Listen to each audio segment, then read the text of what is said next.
Hablemos de los precursores del pensamiento económico. Como vimos en el video anterior, la antigua Grecia fue una cultura que destacó en la Edad Antigua. Cultura en la que existieron personajes que tiempo después serían considerados por la historia como los precursores del pensamiento económico por las doctrinas que implantaron en la cultura. Hesíodo, Aristófanes, Aristóteles, Platón, Jenofonte. Acompáñenme a conocer un poquito de su biografía y cuáles fueron las ideas que aportaron a la economía de esa época. En primer lugar tenemos a Hesíodo, nacido en Cime, Grecia, hace 700 años antes de Cristo aproximadamente. Fue considerado por muchos un poeta, escritor y filósofo de la antigua Grecia. Llegó a escribir decenas de obras, pero la que más destaca en el ámbito económico es la obra Los Trabajos y los Días. Aquí Hesíodo se muestra como un griego familiarizado con las labores de campo por experiencia propia y con la navegación por la profesión de su padre. Para Hesíodo, la disciplina era algo muy importante, ya que era la única forma de hacer rendir la tierra y evitar el caos producido por la naturaleza. Como en los tiempos de Hesíodo la mayoría de agricultores eran esclavos, le es fácil para él comentar algo como: no dejes para mañana o para pasado mañana. Los graneros no los llenan aquellos que posponen poniendo cuidado. El que pospone se enfrenta a la ruina. Es por eso que para este señor el trabajo no es un castigo, sino el máximo valor que un hombre puede alcanzar. Entonces, en conclusión, la idea más importante que Hesíodo aportó a la economía fue: quien trabaja con la dedicación y los conocimientos necesarios puede alcanzar la felicidad. Dicho esto, pasemos a Jenofonte.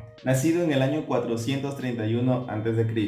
en Erchia, Grecia, fue un historiador, militar y filósofo de la antigua Grecia. Es considerado discípulo de Sócrates y es uno de los primeros economistas. Todo su trabajo, todos sus aportes se concentraron más a las ciencias administrativas. Entre sus obras más destacadas para el ámbito económico están El Económico, libro que habla sobre la organización y la administración, y Caminos y Medio, que da sugerencias sobre la recuperación económica de Atenas. Para Jenofonte, la buena administración requiere habilidad, orden y, quizá lo más importante, sabiduría para delegar el trabajo. Para él, la división de trabajo era una herramienta fundamental para mejorar la calidad y la cantidad de los bienes producidos, por el simple principio de que un trabajador con un cargo específico gana experiencia, habilidad, velocidad y al final puede idear la manera de mejorar su trabajo. Pasemos a Aristófanes. Nacido en el 446 a.C.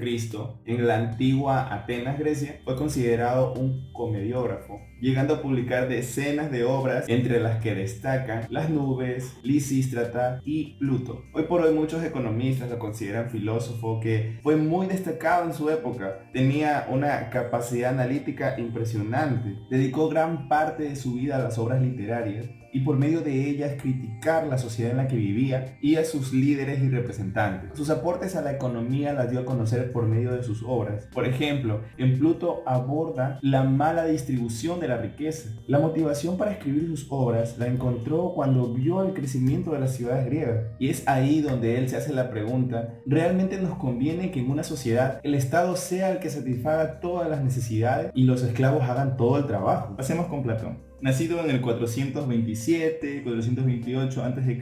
en la antigua Atenas de Grecia, fue un filósofo, seguidor de Sócrates y maestro de Aristóteles. Uno de sus aportes más importantes a la sociedad y a la historia fue la fundación de la Academia de Atenas en el año 387 a.C., denominada el Ateneo, donde se dedicó intensamente a la enseñanza, pues como muchos en esta lista publicó decenas de obras, pero su libro denominado La República fue el que más aportó a la economía. En este libro Platón estudió la estructura económica y política del Estado desde un enfoque humano. Además aparecen sus nociones sobre división de trabajo, la especialización, y se analizan los beneficios de fundar una ciudad. Y es entonces donde él reconoce los beneficios de la división del trabajo. Comienza a observar que en cuanto aparezcan individuos especializados en ciertos trabajos, se podrá producir bienes cuyo valor de uso o utilidad sea mayor. Sin embargo, para Platón la creación de excedentes económicos era una aberración, era un vicio. Por ende, todo lo que Platón trataba de transmitir por medio de sus obras no tenía nada que ver con la teoría del intercambio, sino más bien se enfocó en explicar la forma en la que se redistribuyen los bienes. Realmente no tomaba en cuenta las ventajas y los beneficios que generaba el comercio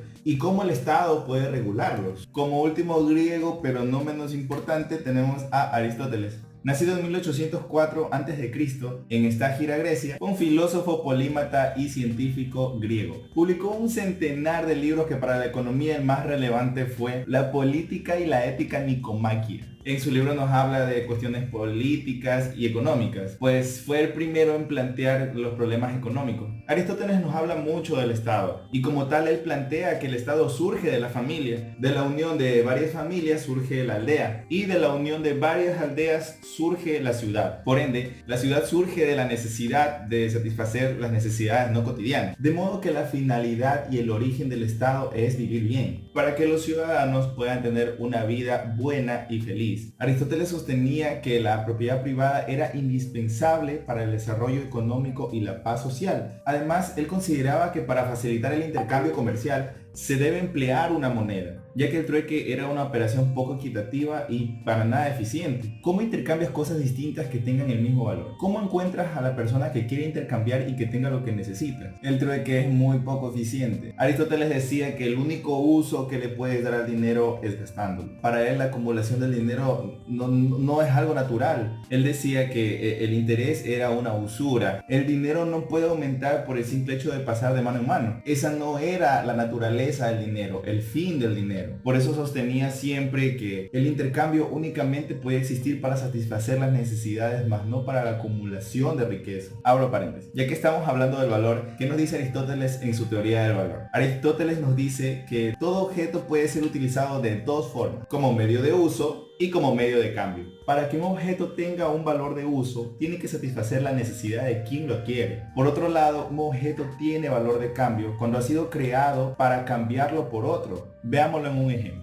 Todos los zapatos tienen la finalidad de ser utilizados como calzado. Por lo tanto, para la persona que lo adquiere tiene un valor de uso. Pero para la persona que creó el zapato, este zapato tiene un valor de cambio. Porque el que creó el zapato no lo quiere usar, lo quiere intercambiar. Cierro paréntesis.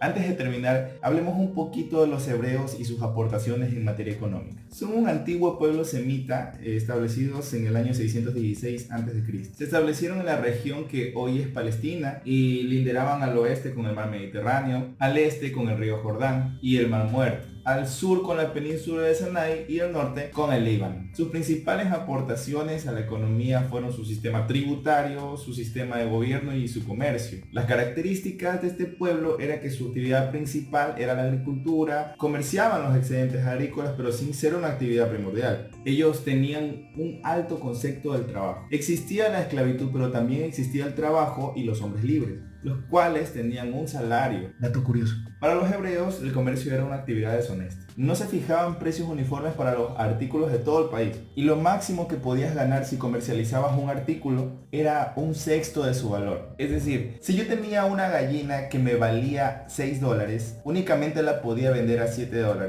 Es decir, ganarme $1, la sexta parte del valor de la gallina. Si yo me quería pasar de listo y cobraba de más, tenía que devolver la diferencia, puesto que existían inspectores de mercado que verificaban los precios y examinaban periódicamente las pesas. En caso de cometer fraude, simplemente los comerciantes eran sancionados. Pese a este asfixiante control a los comerciantes, la actividad comercial era algo necesario y más allá de que sea algo deshonesto o prohibido, se procuraba mucho que los compradores no sean estafados por los comerciantes. En conclusión, todas estas ideas, todos estos aportes, todas estas doctrinas impartidas por estos personajes de la Edad Antigua, poco a poco van alimentando lo que hoy conocemos como pensamiento económico preclásico. Sin embargo, el pensamiento económico preclásico abarca un poco más, estudia un poco más. Aún nos falta el aporte de la sociedad del Imperio Romano. ¿Qué aportaron a la economía, a la sociedad en la época del medievo, en la época del Renacimiento? Hemos llegado al final de este video. Si el video te ayudó y te sirvió, que es lo importante, por favor no te olvides de dejarme un me gusta